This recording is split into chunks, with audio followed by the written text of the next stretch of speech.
Romanos, capítulo 8. Vamos ler alguns versos do capítulo 8.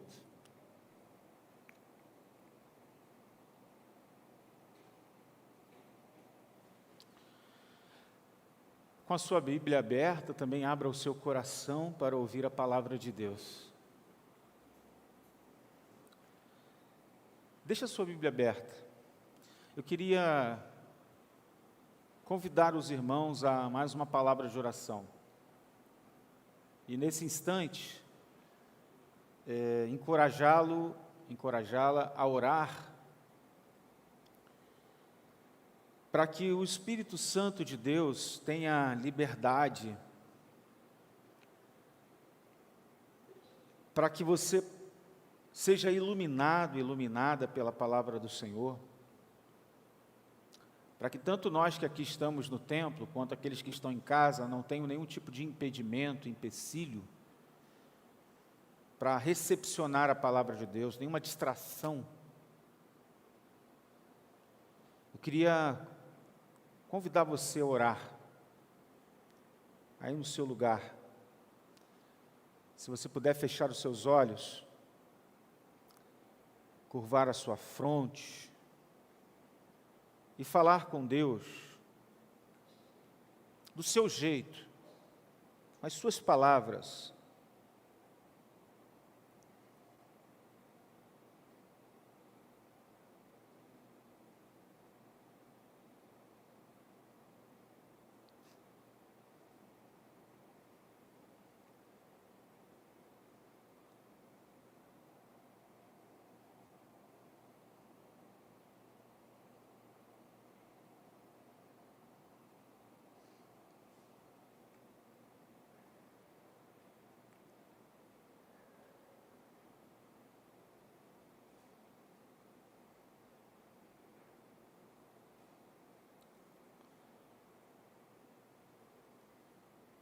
Senhor bendito, nós queremos te agradecer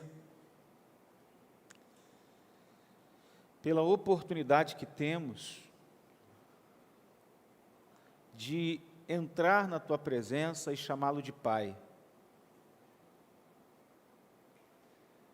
Por meio de Jesus Cristo, nós fomos perdoados, fomos aceitos, fomos adotados, admitidos em sua família, e podemos chamar o Senhor de Paizinho. Louvado seja o seu nome por isso. E nessa noite, mais uma vez, mais um domingo, estamos aqui para ouvirmos a tua voz. Tire todo o embaraço, todo empecilho, todo entrevero, toda dificuldade, toda distração, seja jogado por terra agora. Que os nossos corações sejam terrenos férteis para a semeadura da tua palavra.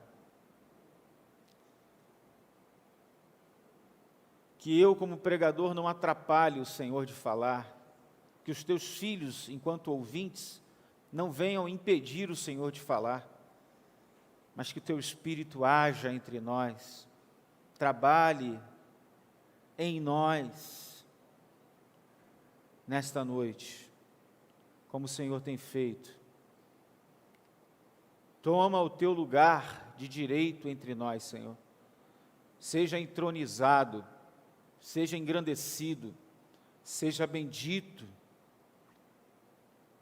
que só a sua voz seja ouvida, e que todos nós nos calemos diante do Senhor, e que saibamos que este lugar é terra santa, aonde a tua presença está, aonde o teu Espírito está, a santidade convém. E nesta noite queremos com reverência estar bem atentos à tua palavra, no nome de Jesus. Amém. Você pode dizer amém comigo? Amém? Deixa a sua Bíblia aberta. Querido irmão, querida irmã, no capítulo 7 da Epístola aos Romanos,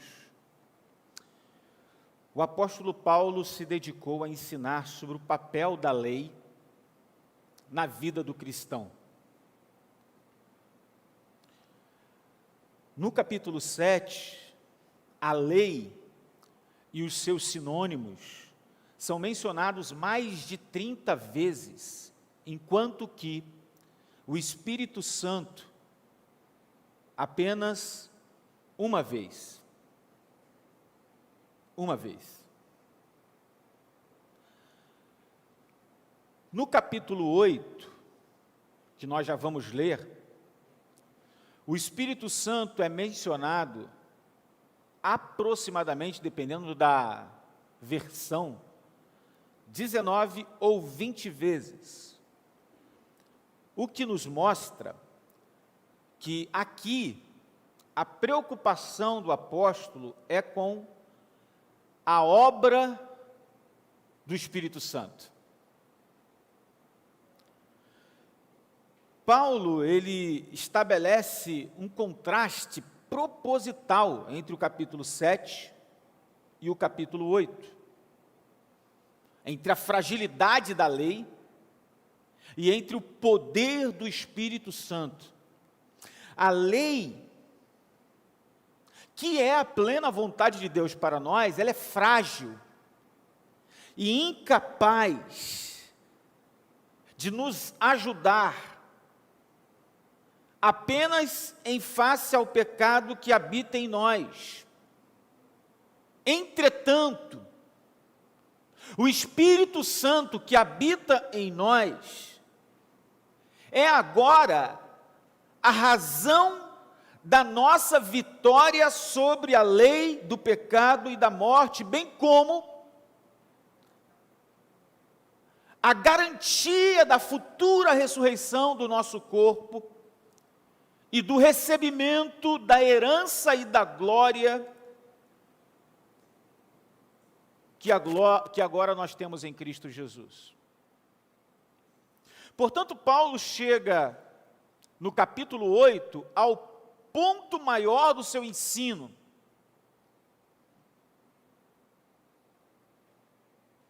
E ele pode responder aqui ao grito aflito do homem pecador que Paulo dá voz no capítulo 7.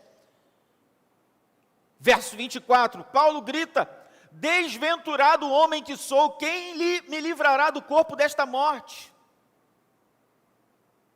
É assim que o apóstolo Paulo termina o capítulo 7.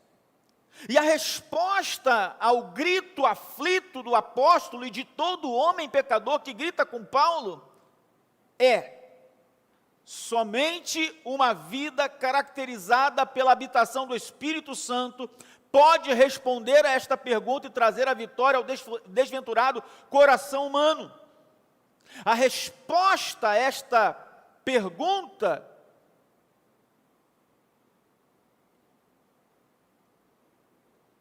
é que, porque a lei do Espírito da vida em Cristo te livrou da lei do pecado e da morte. É o versículo 2 do capítulo 8, que a gente já vai ler. O que Paulo está dizendo é que a vida cristã constitui-se essencialmente em uma vida conduzida, animada, orientada, orquestrada pelo Espírito Santo. Sem o Espírito Santo, o discípulo de Cristo ao discípulo de Cristo é impossível viver uma vida satisfatória.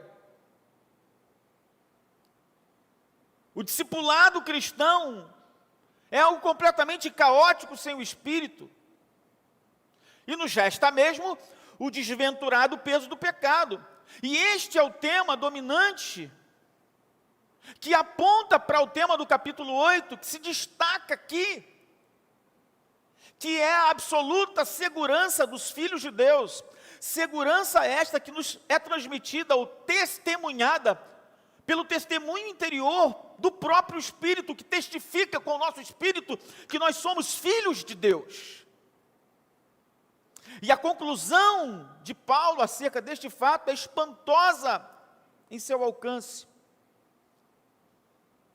Ele vai dizer que, ora, se somos filhos, somos também herdeiros, herdeiros de Deus e co-herdeiros com Cristo. Se com Ele sofremos, também com Ele seremos glorificados.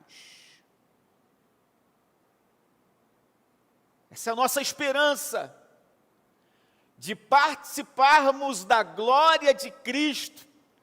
É algo inimaginável aos olhos mortais, aos homens, mas é a realidade deste caminho de graça, que todos nós estamos trilhando aqui enquanto filhos de Deus.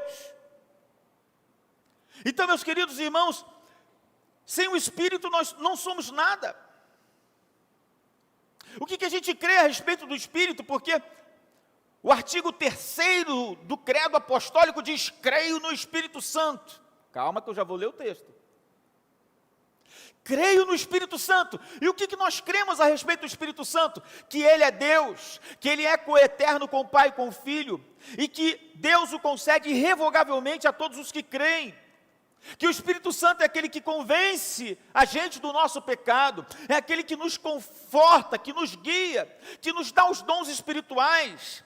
E o desejo de obedecer à lei de Deus, à vontade de Deus, vem pelo Espírito. É Ele quem nos capacita a orar, a entender a palavra de Deus. Ele é que nos ilumina para nós entendermos o Evangelho. Logo, meus queridos irmãos e irmãs, a fé no Espírito como Deus, como a terceira pessoa da divindade, que constitui ali a igreja, que perdoa os pecados, que ressuscita a carne, que nos insere na vida cristã, mostra para a gente que não há união com Cristo sem o Espírito Santo. Assim como não há igreja sem o Espírito Santo, assim como não há segunda vinda de Cristo sem o Espírito Santo.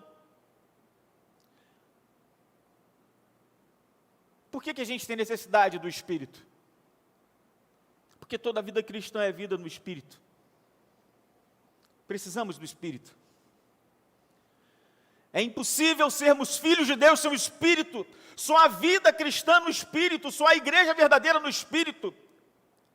Quando o Espírito opera, há cristãos de verdade, há igreja de verdade, há vida cristã de verdade. Tudo que somos, todas as bênçãos, todas as dádivas, todos os dons, todas as habilidades da igreja são concedidas pelo Espírito. A igreja encontra a sua razão de ser por meio do Espírito, porque não tem como a igreja ser a igreja que Deus espera que ela seja sem Espírito.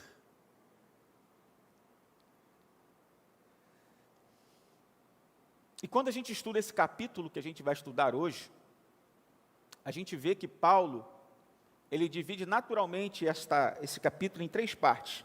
E eu queria me ater à primeira parte desse capítulo, que vai até o versículo 17, e tentar entender o que o Espírito Santo faz aqui.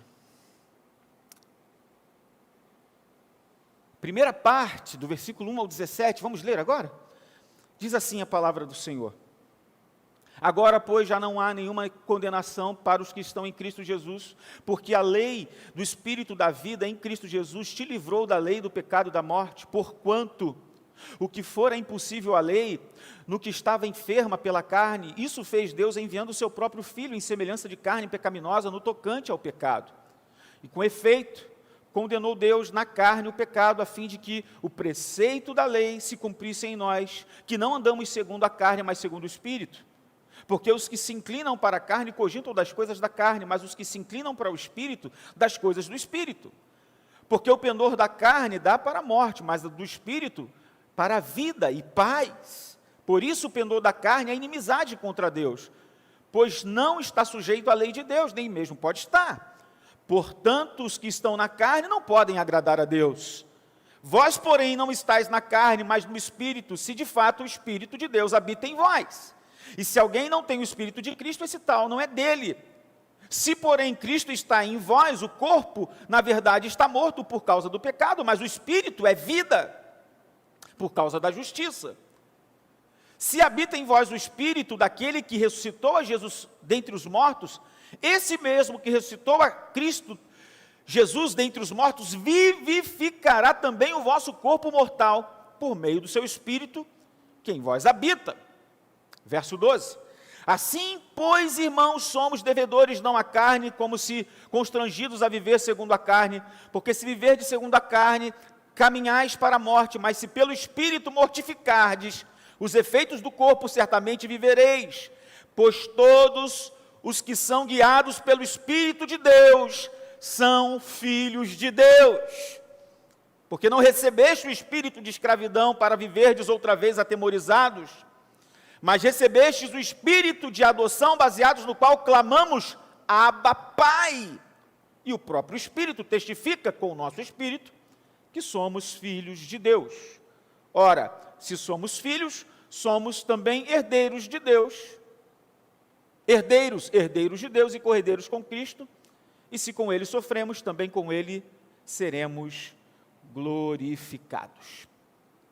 Bem, nessa primeira parte, o apóstolo Paulo descreve as diferentes facetas do ministério do Espírito de Deus na vida do cristão. O Espírito é quem liberta, o Espírito é quem habita, o Espírito é quem santifica, o Espírito é quem guia, o Espírito é quem testifica, e o Espírito é, finalmente, aquele que ressuscita os filhos de Deus. Logo, a gente vai ver aqui, no capítulo 8, verso 1 ao 17, o apóstolo Paulo tratando do tema da vida no Espírito, e se o Espírito é aquele que nos liberta do domínio do pecado e nos dá vida por meio da sua habitação em nós, e testifica com os nossos corações, nos garantindo a filiação do Pai e garantindo a herança que Deus nos traz em Cristo, e assim assistindo a gente na nossa fraqueza. O apóstolo Paulo está dizendo para nós que há aqui uma descrição do curso da vida cristã, onde o Espírito, presta atenção, o Espírito triunfa sobre a carne, e os crentes experimentam libertação. Quem é um bom entendedor, já percebeu que essa mensagem é uma continuidade da mensagem da semana passada.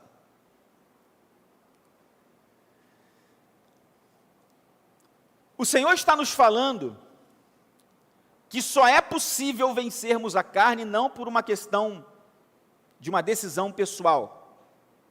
Não. O cristão não é guiado por suas impressões mentais, subjetivas ou estímulos para conhecer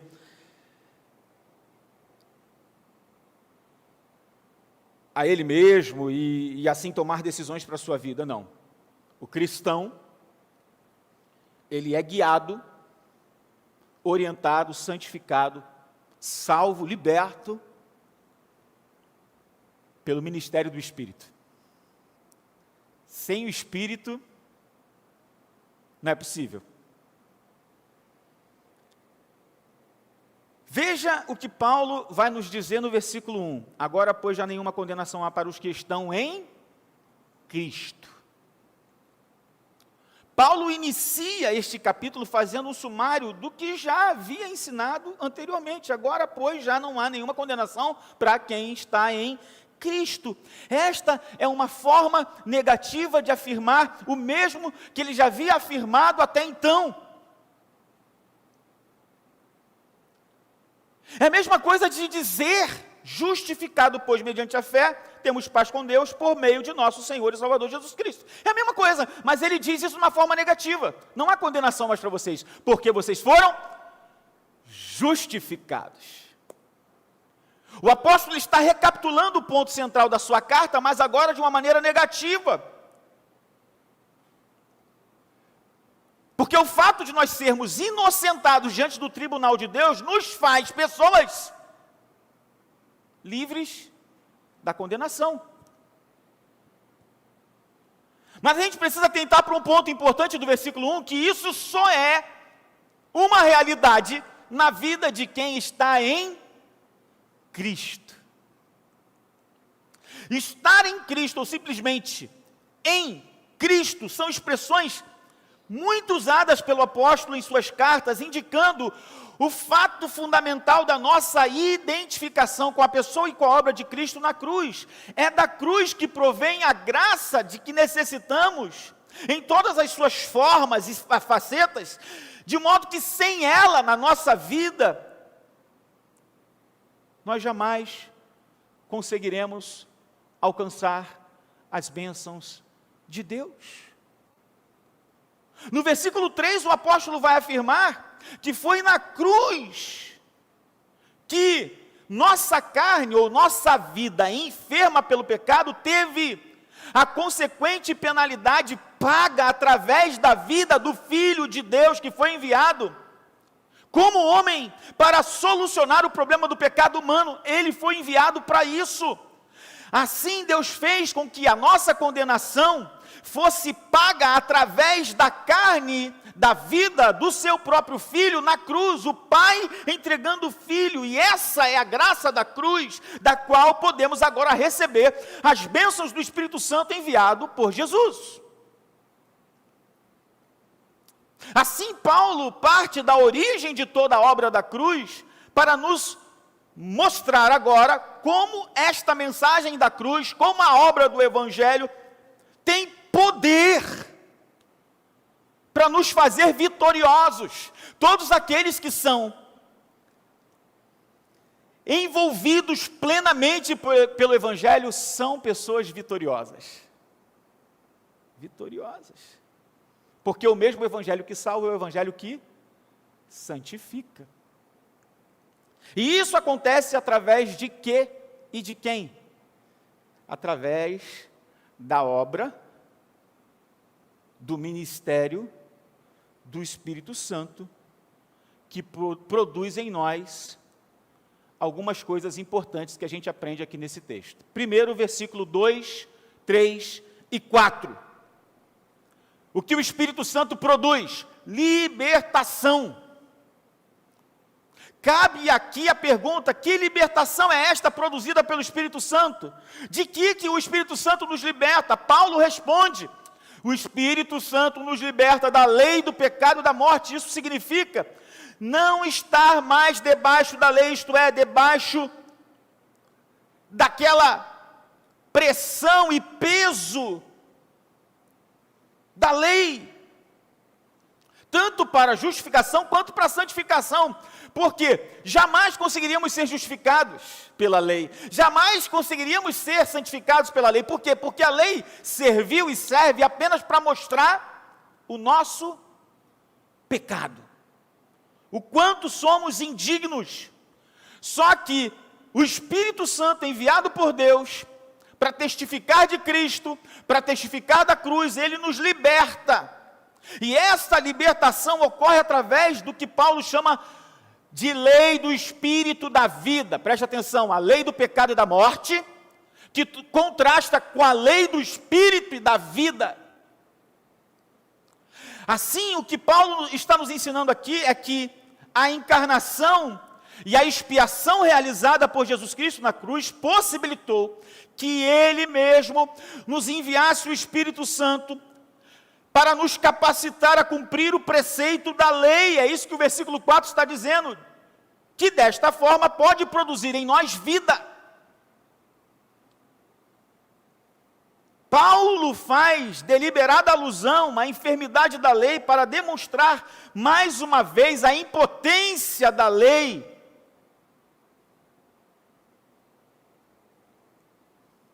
E que essa impotência não reside nela mesma, não é intrínseca à lei, mas reside em nós, em nossa natureza falida, caída, humana.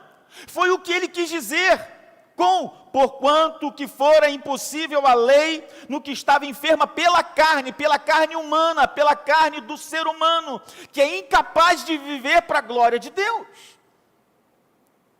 Assim a lei, ela continua sendo justa, continua sendo santa, continua sendo boa, como diz o capítulo 7, versículo 2, pois é a expressão da verdadeira e perfeita vontade de Deus para nós, mas que encontra em nós e no nosso pecado empecilho, e isso nos condena. E nesse sentido, ela, a lei do pecado e da morte, produz morte, porque mostra para a gente o nosso pecado.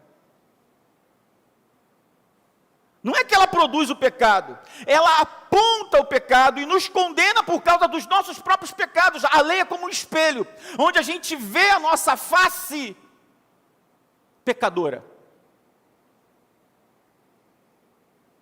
Entretanto, com a presença do Espírito Santo em nós, essa mesma lei já não produz condenação. Por quê? Porque o Espírito Santo faz com que o preceito da lei se cumpra em nós através da fé que nós manifestamos na pessoa e na obra de Jesus. Ou seja, quando nós manifestamos fé na pessoa e na obra de Jesus, nós vivemos não mais o espírito da lei, que é pecado e morte, mas nós vivemos algo distinto, produzido pelo Espírito. Porque a lei agora não é mais a lei do pecado e da morte, é a lei do Espírito e da vida, porque o Espírito produz em nós vida por meio da fé em Cristo. E por este motivo a lei agora é chamada pelo apóstolo Paulo de lei do Espírito da vida. Lei do Espírito da vida. E se a gente lembrar o que diz Romanos 7:1 até Romanos 8:4, o lugar constante da lei na vida do cristão deveria estar bem claro em nossa mente. Nossa libertação da lei não nos deixa livres para desobedecer a lei. Pelo contrário, a gente vai ver que a obediência à lei por parte do povo de Deus é tão importante para Deus, que Ele enviou o seu Filho para morrer por nós e cumprir a lei, a fim de que o Espírito vivendo em nós possa nos assegurar essa obediência, ou seja, o Espírito é enviado sobre a igreja para viver e habitar em nós, para que a gente cumpra, ou seja, Ele é o nosso auxiliador. A lei e o cumprimento da lei é tão importante que Deus envia o Espírito para habitar em nós, para que a gente consiga viver a lei de Deus. Logo, a santidade, irmãos e irmãs, é fruto da graça trinitária, o Pai que envia o seu Filho ao mundo e o seu Espírito aos nossos corações. Dá para você entender isso? Dá para você entender que a santidade que nós produzimos é fruto da graça de Deus, que envia Cristo para morrer na cruz por nós e nos livrar da condenação, que envia o Espírito Santo para produzir em nós essa capacidade de vivermos para a glória de Deus.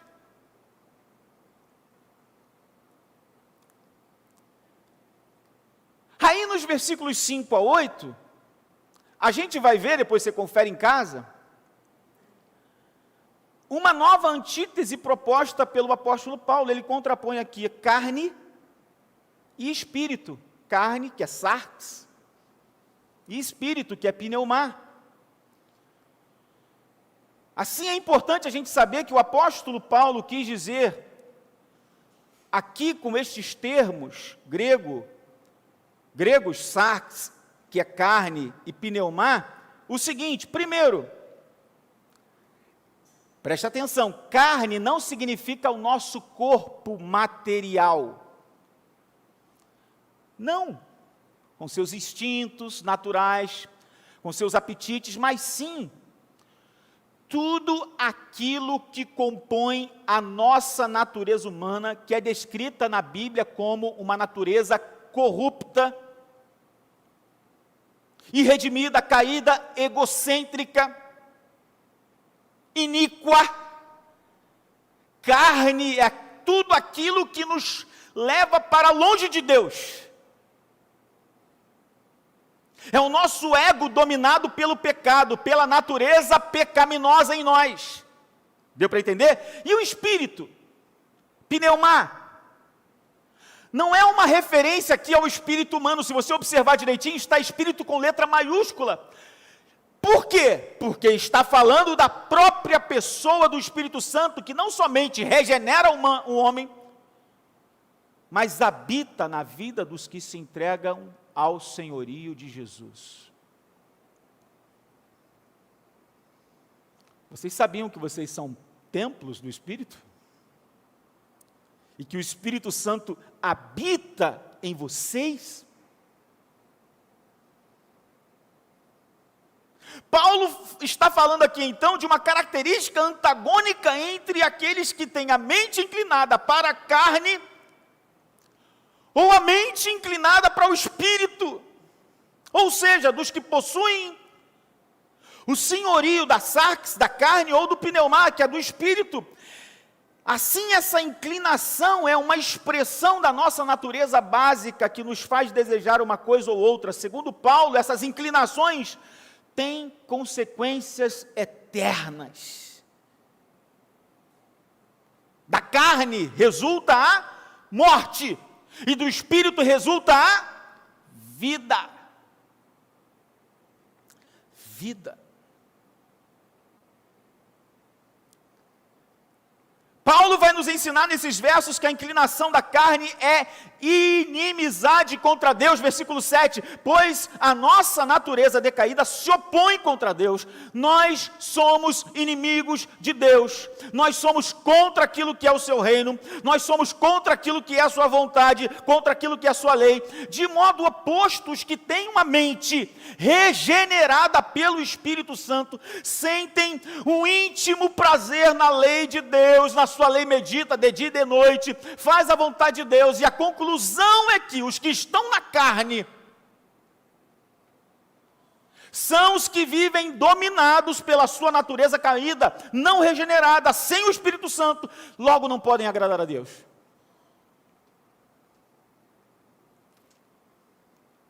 Portanto, Paulo nos apresentou nesses versos de 5 a 8 duas categorias de pessoas: as não regeneradas, que estão na carne, e as regeneradas, que estão no Espírito. E estes, então, possuem duas disposições de mente, ou inclinações distintas, que os levam a dois destinos distintos, a dois padrões de comportamento distintos, que levam a viverem de uma forma distinta. Aos que vivem segundo a carne e aos que vivem segundo o Espírito.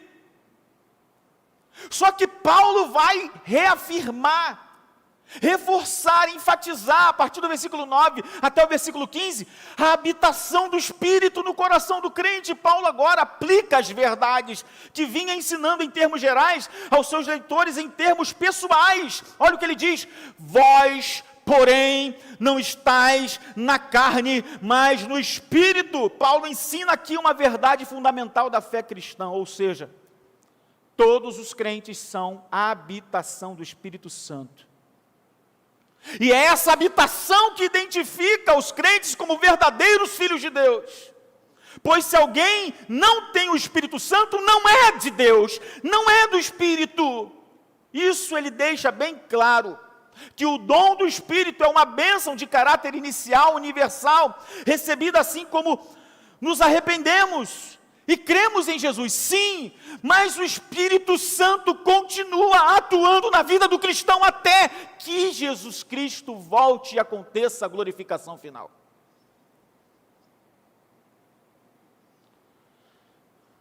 Obviamente, a partir deste ponto, muitas outras manifestações do poder do Espírito ocorrerão na vida dos que creem. Mas esta experiência pessoal de se tornar habitação do Espírito é um privilégio de todo cristão desde o início. Mas só que o apóstolo Paulo, eu vou abrir um parênteses aqui para dizer que o apóstolo Paulo diz o seguinte: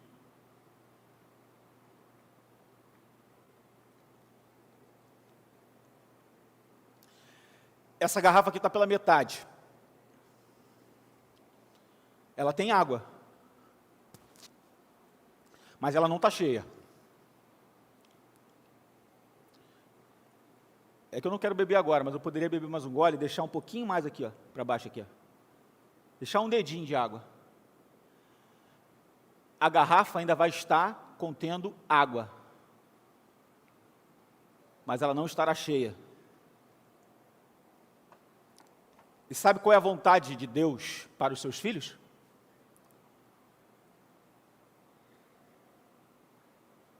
Que eles sejam cheios do Espírito. O que isso significa? Que eles não deixem nenhum espaço, nenhuma reserva para a carne. Que eles sejam plenamente, completamente cheios do Espírito.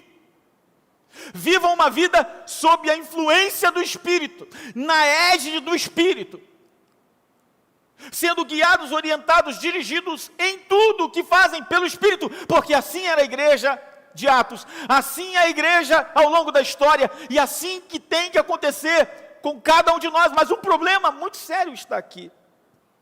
Parece que os crentes de hoje se acostumaram a viver vazios do Espírito. Parece que os crentes de hoje se esqueceram que o Espírito Santo habita neles. Parece que os crentes de hoje não acreditam mais que é possível viver cheio do Espírito. Por que a gente não tem um avivamento? Nós não temos um avivamento, não é por falta de crente, não é por falta de tempo, não é por falta de pregação, não é por falta de ensino, não é por falta de louvor, não é por falta de oração, somente. Mas é porque a gente canta, a gente prega, a gente ensina, a gente ora, mas sem crer de verdade que o Espírito Santo pode encher os nossos corações e nos fazer viver uma vida plena dele. Conhecer a Cristo, irmãos e irmãs, e ter o Espírito Santo são uma experiência única e inseparável. Uma vez que uma pessoa se abre para o Senhor Jesus Cristo, entregando a sua vida para Jesus, o Espírito Santo passa a habitar a vida dessa pessoa. E na sequência, Paulo vai destacar duas consequências desta habitação do Espírito na nossa vida. Vemos nos versículos 10 e 11. Mas esta experiência pessoal de se tornar a habitação do Espírito, que é um privilégio, mostra para a gente no versículo 10 e 11 o seguinte, que ele começa com uma oração condicional relativa a este fato. Se, porém, Cristo está em vós, se habita em vós o Espírito, duas consequências vêm. Primeiro, vida e ressurreição eterna. Versículo 10 e 11. Paulo vai afirmar isso com base na habitação do Espírito em nós. Ele diz, o corpo na verdade está morto por causa do pecado, mas o Espírito é vida por causa da justiça. Nesta frase, Paulo usa a expressão por causa, duas vezes para indicar o seu pensamento. Assim, ele nos ensina que o nosso corpo está destinado à morte física por causa do nosso pecado em Adão, mas o Espírito foi enviado para vivificar a gente por causa da justiça conquistada por Cristo na cruz. Preste atenção nisso. Se estamos em Cristo, se o Espírito Santo habita em nós, a gente vive uma nova vida aqui, e nós temos a garantia, a esperança de que, mesmo que morrermos no corpo físico, seremos ressuscitados, seremos vivificados, seremos glorificados. Se estamos em Cristo, nós temos essa esperança. Mas Paulo estende aqui então o seu ensino, mostrando que a habitação do Espírito produz não somente um corpo vivificado aqui, mas uma ressurreição futura, escatológica. O nosso corpo mortal, por meio do Espírito que habita em nós, será ressuscitado como o corpo de Jesus. E aí você vê o versículo 12 e 13 falando da atual justiça. Na vida do cristão, Paulo coloca este fato como um dever que agora temos, não ao nosso antigo ego decaído, porque é interessante aqui, porque fala da operação do Espírito, mas também fala da responsabilidade que temos de mortificar a nossa carne. O Espírito é quem nos conduz à vida, e o presente dessa habitação do Espírito em nós, nos permite, nos capacita a mortificar os feitos do corpo de pecado. Pesa sobre mim, sobre você, mortificar.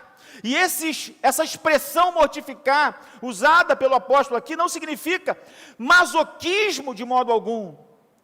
Não significa a gente se autoflagelar, não, se afligir, não é ascetismo.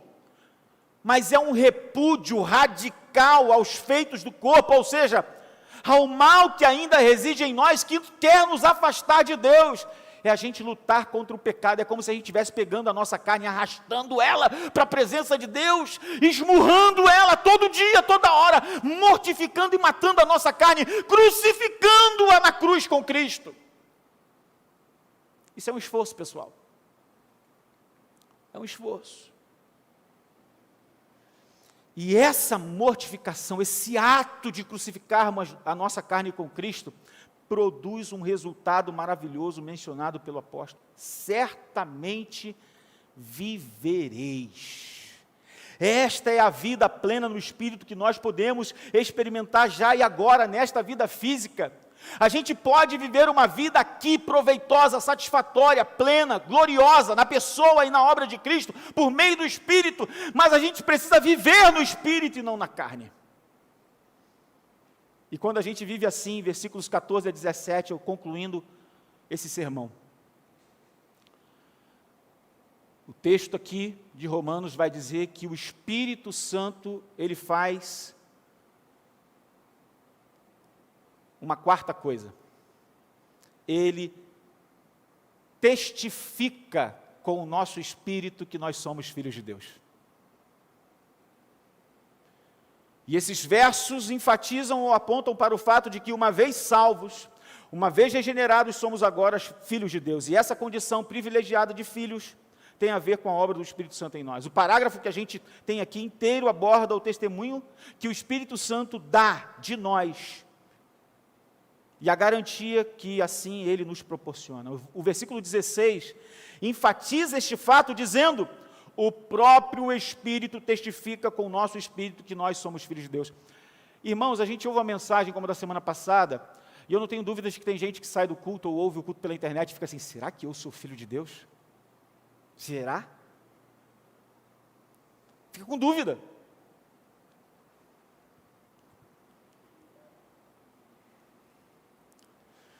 Mas o texto vai dizer que o Espírito testifica que somos filhos de Deus. Esse forte relacionamento filial que o Espírito Santo produz em nós é demonstrado em cada um dos versos que lemos aqui. O versículo 14 nos mostra o fato de que, assim como um pai humano guia e protege os seus filhos, muito mais o nosso Pai Celestial, Ele faz por nós algo maravilhoso, pelo Espírito Santo, habitando em nós. O versículo 15 nos diz que, como nosso Pai, Ele nos fez perder o medo que tínhamos da escravidão do pecado, nos adotou como filhos verdadeiros e que possuem agora uma intimidade tal com Deus, que dirige-se a Deus dizendo Abba. Você sabe o que significa essa expressão Abba? Paizinho. A única pessoa na Bíblia que se dirigia a Deus como Abba, sabe quem era? Jesus. E a gente pode se dirigir a Deus como Abba. Esta palavra aramaica que nunca era usada pelos judeus, mas Jesus usou, se dirigindo a Deus, porque demonstrava excessiva intimidade. E quando Jesus chamava Deus de Abba, os judeus falavam assim: como é que ele pode fazer isso? Como é que ele pode como é que ele pode ter essa ousadia de se dirigir a Deus como Abba, como paizinho? Papaizinho, papai, meu pai. Você pode dizer que Deus é o seu pai, é o seu papaizinho, é o seu Abba. Você tem intimidade com Deus por meio do Espírito. O Espírito Santo habita em você. Ele testifica com o seu Espírito que você é filho de Deus. Você tem uma relação com Deus de intimidade. O Espírito Santo testifica no coração daqueles que têm intimidade com Deus, que eles são filhos de Deus, que se relacionam com Deus, dizendo paizinho. Quando a gente se dirige a Deus como paizinho, a gente está mostrando que nós temos confiança nele, no relacionamento que a gente tem com ele. Você pode chamar o Senhor Deus de paizinho? O versículo 16, o próprio Espírito testifica com o nosso Espírito que somos filhos de Deus, nos ensina que a presença do Espírito Santo em nós tem o poder de transmitir ao íntimo do nosso ser, ao âmago da nossa alma, ao mais profundo do nosso coração, enfim, a todo o nosso ser, que agora nós somos filhos de Deus. O Espírito comprova esse testemunho íntimo acerca da nossa filiação, da nossa nova posição diante de Deus.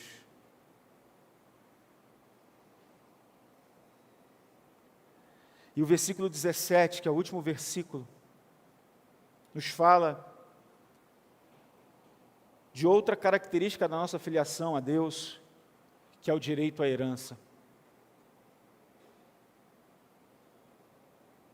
Da mesma forma como os filhos humanos e filhos gerados pelo Espírito também possuem direito à herança do seu pai,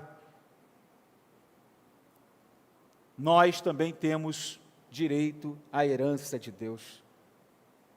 O texto nos diz que a mesma herança de Jesus é a herança dos filhos que pela fé se unem ao Senhor. Nós somos co-herdeiros com Cristo.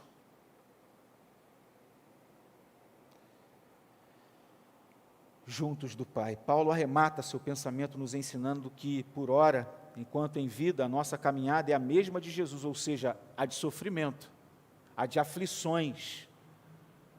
Porque antes de Jesus ser glorificado, ele viveu um momento de sofrimento. Antes da glória vem a cruz. Mas o nosso destino final é a mesma glória que foi prometida a Jesus. E tudo isso só é possível, sabe por quê, gente? Porque o Espírito Santo habita em nós. Eu acho isso maravilhoso, eu concluo aqui.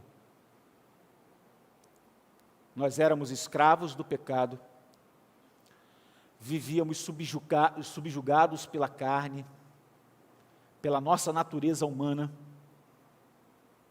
estávamos afastados de Deus, inimigos de Deus éramos, expostos numa prateleira,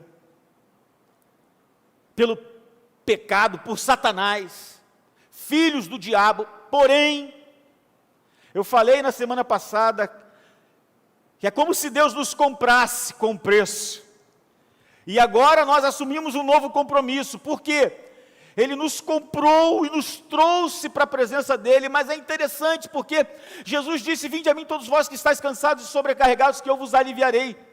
Tomai sobre vós o meu jugo, e aprendei de mim, que sou manso e humilde de coração, e encontrareis descanso para a vossa alma. O que Jesus fez? Ele nos comprou, nos resgatou, nos redimiu, na prateleira do pecado. Éramos escravos de Satanás, escravos do pecado, mas Ele nos comprou. E a mesma expressão que é doulos para escravo, é a expressão que Paulo diz nessa relação. Eu sou servo, eu sou escravo, porque na perspectiva de Deus nós somos filhos, na perspectiva nossa a gente tem que sempre se lembrar que nós somos filhos sim por adoção, mas antes somos servos de Deus. Lembrem-se do filho pródigo, eu termino aqui. Ele vai para o mundo, foge da presença do pai, faz tudo aquilo que é errado, mas quando ele cai em si, volta para a presença do pai, ele não volta batendo no peito, dizendo: eu sou filho, eu tenho direito de vir pegar o que é meu. Não, porque tudo que ele tinha direito, ele havia gastado com meretrizes, no pecado. Quando ele volta humilde, dizendo: faz de mim como um dos seus servos, dos seus jornaleiros. Só que o pai, quando o recebe, o abraça, o beija e diz: sim, esse é o sentimento que eu espero de você, de servo, humilde, mas eu ainda o vejo como meu filho, pode me chamar de paizinho. Pega a roupa, pega o anel, pega a sandália, mata o animal. Por quê? Porque o pai nos abraça como filho. É o escravo que é adotado como filho, é o filho que se torna herdeiro. Essa é a dinâmica.